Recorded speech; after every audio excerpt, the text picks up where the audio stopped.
two related projects can be combined into one paper. The introduction section of such a paper will introduce two parallel but related stories and explain their main points. How do we, the readers, find them in the introduction paragraphs, which do not have helpful subheadings usually? We can see an excellent example in one of the papers written by the Nobel laureates.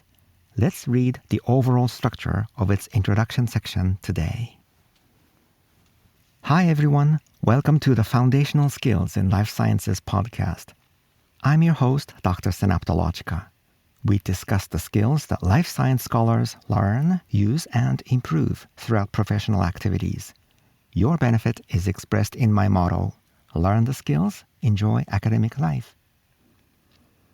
The last episode. In the last episode, episode 56, we finished preparing for the reading the introduction section in details. There we did two sub-steps.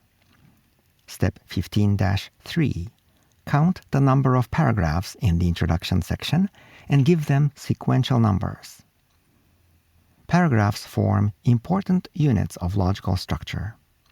In this sub-step, we counted the number of paragraphs in the introduction so that we can keep our attention to the paragraphs when we read the introduction. Then, step 15-4. Read the introduction in a few rounds as the initial first-pass reading activity. With this sub-step, we wanted to get the feel of the entire introduction section in a preliminary reading. To help you with the initial reading, I gave you a hint about how this specific introduction is organized. The hint was this. In this introduction, the authors tell two parallel stories, and the authors will combine the two stories into one near the end of the introduction. And to help you think about this point further, I have given you three questions. 1. Can you see the two parallel stories in this introduction? 2. Where are the two stories mentioned? And 3. Where are the two stories combined? Then I mentioned that I would give you the answers in the next episode, which is this one today. Today's episode. We will keep reading the introduction of our Milestone Article 1. It was written by the 2023 Nobel Prize laureates in physiology or medicine. The laureates were Dr. Katalin Karikó and Dr. Drew Weissman, and the paper was published in 2005 in the journal Immunity. As usual, I will show you a link to the paper in the episode description. As is always the case in our episodes, this paper will give us one of the best examples. Today, we will examine how the introduction is organized. In terms of an organization, let me tell you here that an important concept is a story. By a story, I mean a natural and logical flow of related information. And this is the information that the authors would want to tell the readers, because the information is necessary for understanding the content. Now, here are the answers to those three questions that I posed in the last episode. After them, I will tell you how I found these answers myself. Two parallel structures in this introduction. In our introduction, there are 3 paragraphs. The first question was, can you see the two parallel stories in this introduction? The answer to this question is, yes, of course, we can see the two stories. But, well, this answer is too simple, and it might not be so interesting to you now. Then the related question. The second question was, where are the two stories mentioned? The answer to this question is that the two stories are mentioned separately in the first 2 paragraphs. More specifically, the first paragraph is about the toll-like receptors, and the second paragraph is about the nucleoside modifications of DNA and RNA. The third question was, where are the two stories combined? The answer to this question is that these two stories, mentioned in paragraphs 1 and 2, are combined in the third paragraph, paragraph 3. It is the last paragraph of the introduction. In paragraph 3, the authors say that they studied both the toll-like receptors and the nucleoside modifications. How to find the stories, that is, the logical flows. Then you might be wondering how I found these stories. Let's talk about how I did it. In life science papers, the authors would want to explain the necessary information in a natural and logical sequence. And the basic units of the explanations are paragraphs. A simple principle would be one story in one paragraph. Great. Then, how can we identify the story that each paragraph is telling us? For this purpose, I did just one thing in each paragraph. This is the next substep. Step 15-5. Read the first two sentences and the last two sentences of each paragraph to grasp the main point of the paragraph. Practically, this method is not strict with two sentences. One sentence can be enough in some cases, or two sentences are necessary in other cases, depending on how the authors wrote each paragraph. But I would say it is safer to read two sentences rather than one sentence, because there will be less chance of missing the author's main point. Let's go into the details of the paragraphs in our introduction. Paragraph 1 of our introduction.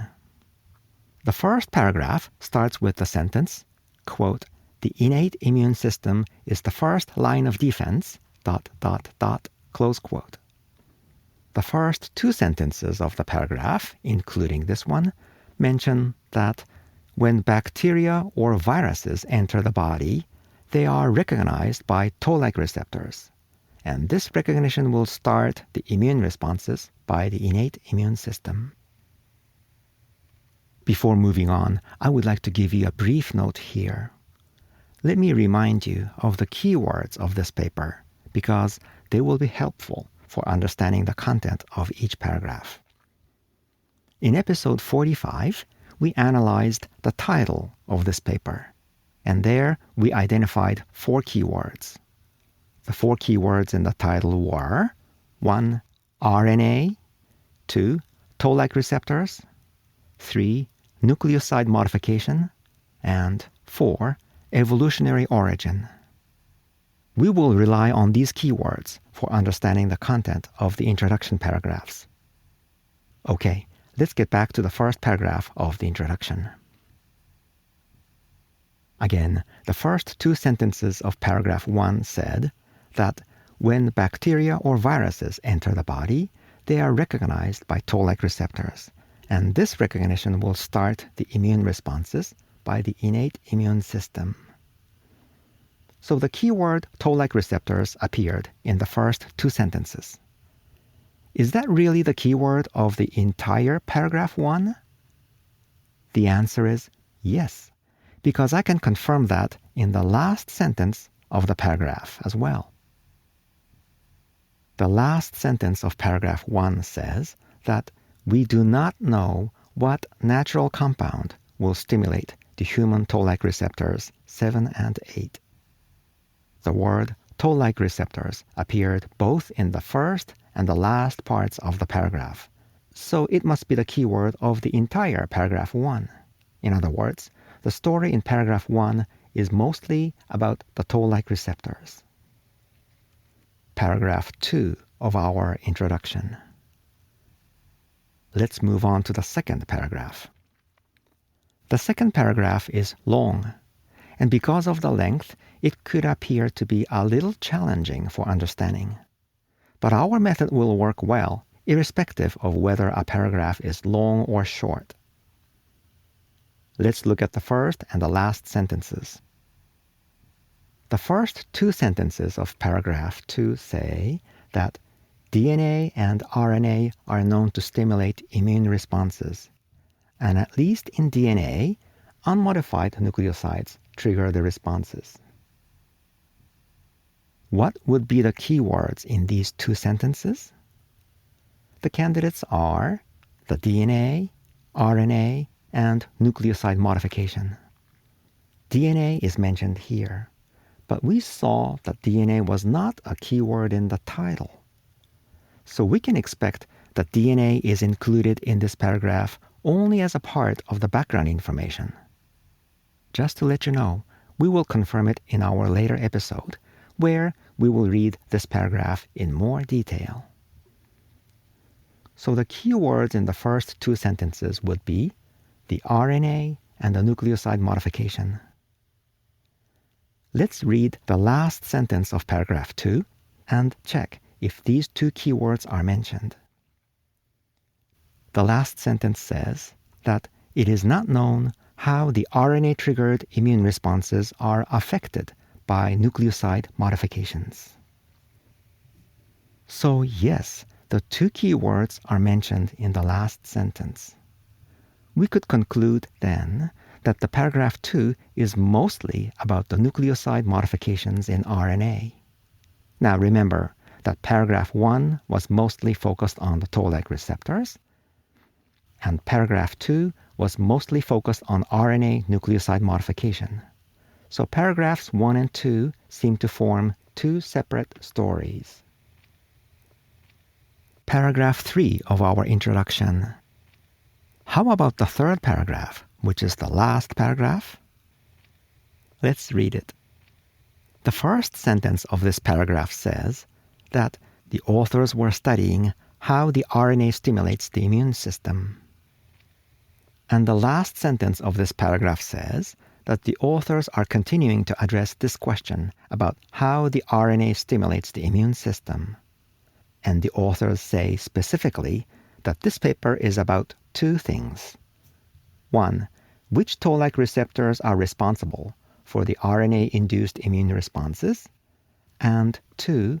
How the nucleoside modification of RNA modifies the immune responses. So the three keywords in paragraphs 1 and 2 all came into play in paragraph 3.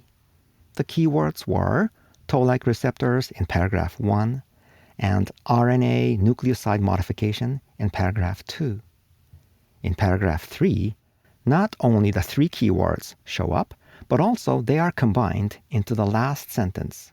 And this last sentence of the paragraph is also the last sentence of the introduction.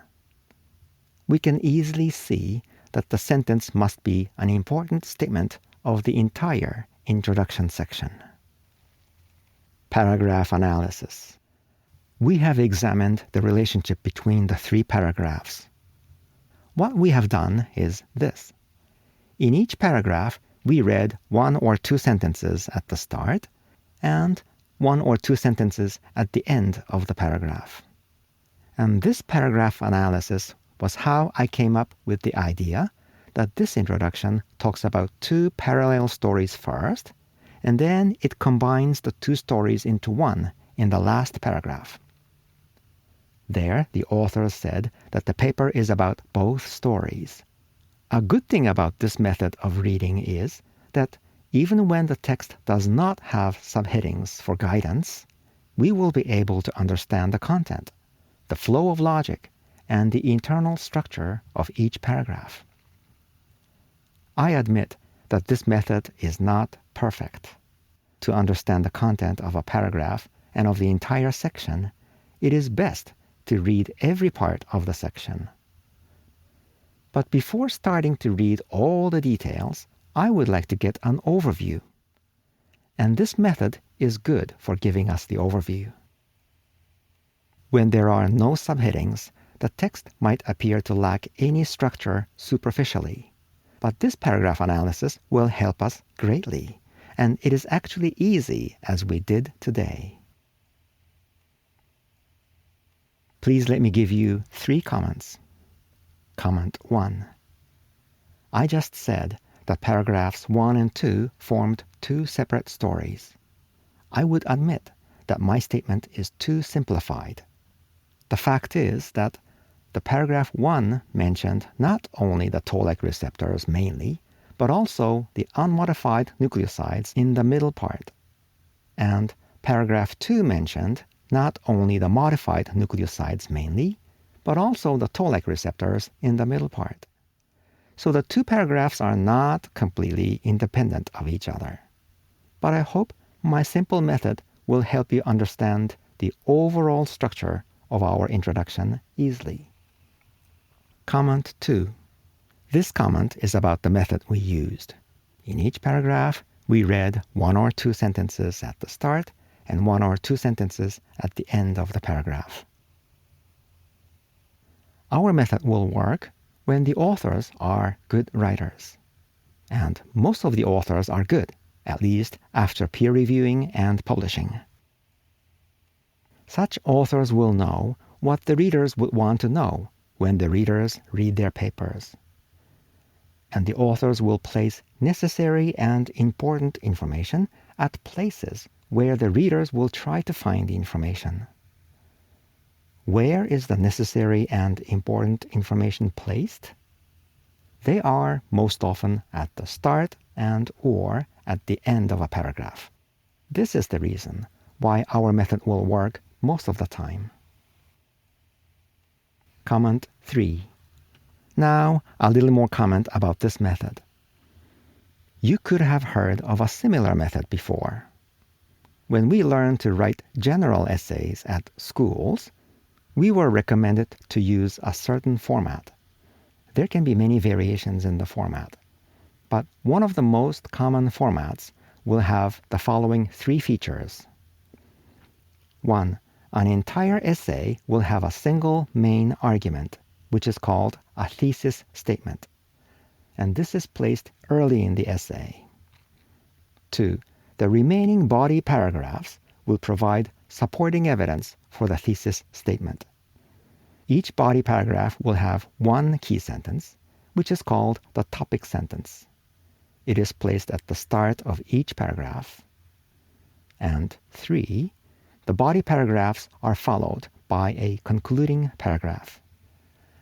So to read the main messages of individual paragraphs, it is often enough to read the first sentence of each paragraph.